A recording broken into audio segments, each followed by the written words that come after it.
खरं तर ओबीसींच्या हक्कासाठी म्हणून भुजबळ साहेब मैदानात उतरलेले होते, परंतु मराठा ओबीसी वाद लावणारे अनेक लोक आता मंत्रिमंडळात दिसत आहेत, परंतु या मराठा ओबीसी वादाचे बळी भुजबळ साहेब झालेत.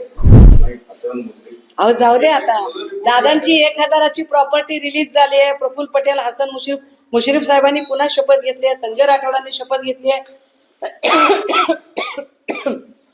ज्या पद्धतीने या सगळ्या लोकांना वॉशिंग मशीन मधून धुवून काढले, याचा अर्थ भाजपाला ते जे म्हणत होते ना की भ्रष्टाचार मुक्त भारत करणार आहोत आम्ही, भ्रष्टाचार मुक्त महाराष्ट्र, तर काय असतं की जेव्हा अख्खं राज्य स्वच्छ करायचंय, आपण जेव्हा घर स्वच्छ करतो तेव्हा त्या घरातला सगळा कचरा एका डस्टबिन मध्ये टाकतो.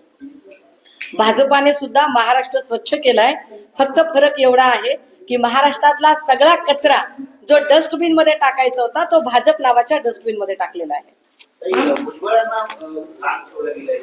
मला खरंच याचं वाईट वाटतंय. सन्मान्य भुजबळ साहेबांच्या सारख्या अनुभवी आणि ज्येष्ठ व्यक्तीला मंत्रिमंडळात स्थान मिळायला हवं होतं, मात्र मराठा ओबीसी या वादाचे बळी भुजबळ साहेब ठरले का असं राहून राहून वाटते.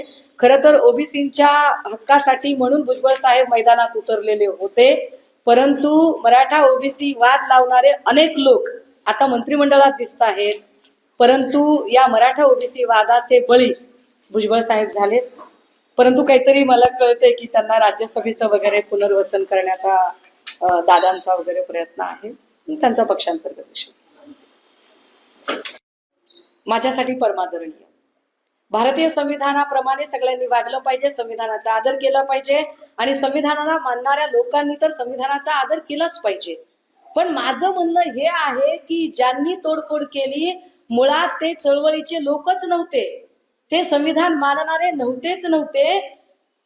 निळे गमचे घालून कोण गेलं होतं परभणी अशांत करायला, त्यांना शोधा असं माझं म्हणणं आहे. आंबेडकरी अनुयायांच्या आडून कुणी परभणीमध्ये जाळपोळ केली, तोडफोड केली, त्याची चौकशी झाली पाहिजे.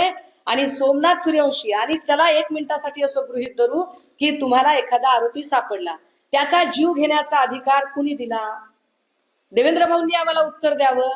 सोमनाथ सूर्यवंशीचा जीव घ्यायचा अधिकार PI मरे, PSI तुरनर आणि LCB PI गोरगांड यांना कुणी दिला होता?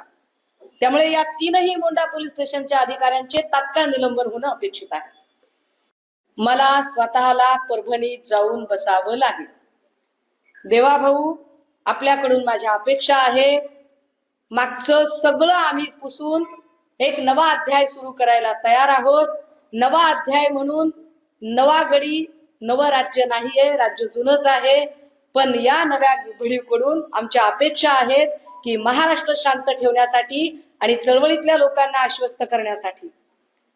आणि हे काय इतक्या पोटतिडकीने सांगावं लागतंय, तुम्ही फक्त गुन्हे दाखल करत नाही आहात, तर तुम्ही अख्खी चळवळ बदनाम करत आहात. आणि व्यक्ती बदनाम झाली तर चालते, संस्था बदनाम होऊन चालत नाही.